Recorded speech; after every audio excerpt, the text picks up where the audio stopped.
আগামী নির্বাচনে যারা নির্বাচনে আমাদের ক্যান্ডিডেট হিসাবে নির্বাচন লড়াইয়ে যুদ্ধ অবতীর্ণ হবেন, তার মধ্যে চট্টগ্রাম নির্বাচনী 9 আসন থেকে আপনারা বিশিষ্ট চিকিৎসক, জামাত ইসলামের মহানগরীর সাংগঠনিক সেক্রেটারি, আমাদের বেসরকারি হাসপাতালের প্রতিষ্ঠাতার অন্যতম ডক্টর ফজলুল হক ভাই 9 আসনে নির্বাচনের যুদ্ধে লড়াইয়ের জন্য তাকে আমরা আমাদের জামাত ইসলামের পক্ষ থেকে ক্যান্ডিডেট হিসাবে জনগণের সামনে পেশ করছি। চট্টগ্রাম 10 আসনে আমরা ওই 10 আসন আমাদের 10 আসন, আমিও 18 সালে 17, 16, 17, 18 সেখানে কাজ করেছি। ইনশাআল্লাহ আল্লাহ চাহে তো এই আসন আমাদের আসন, জামাত ইসলামের আসন।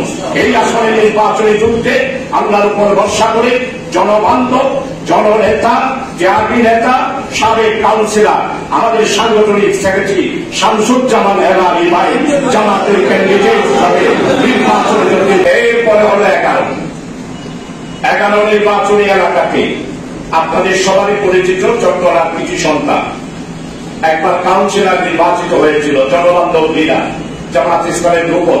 উনি এখন দায়িত্ব কি?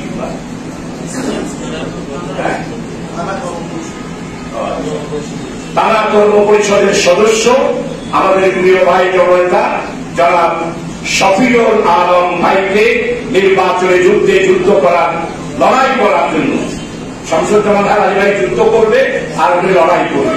ওইখানে লড়াই করার জন্য ক্যান্ডিডেট হিসাবে জামাতের পার্লামেন্টারি বোর্ডে যা সিদ্ধান্ত হয়েছে উনি হল শফিউল আলম ভাই।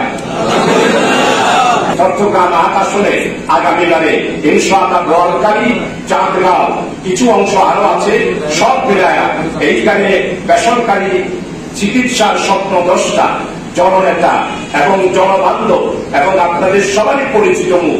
আমরা বিল পরিশোধ করার সময় ডিসকাউন্ট চাইতে গেলে উনি সবচেয়ে বেশি ডিসকাউন্ট আমাদেরকে দিতে, 70,000 আসলে 2,000 ডিসকাউন্ট, 70,000 হলে মিনিমাম 25,000 টাকা ডিসকাউন্ট দিতে হবে। আল্লাহর মেহেরবানি করে তাহলে আমরা চট্টগ্রাম মহানগরী আপনাকে আমরা অবশ্যই পার্লামেন্টারি বোর্ডের সিদ্ধান্ত অনুসারে জামাতের কেন্দ্রীয় সিদ্ধান্ত 8 আসনে আপনাদের সবারই পরিচিত, আপনাদের সবারই জানা কোটিপতি, লাখপতি, বিলিয়ন ডলারের মালিক জনাব আবু নাসের ভাই সেইখানে নির্বাচন যুদ্ধে আল্লাহর মেহেরবানি জনগণের সাথে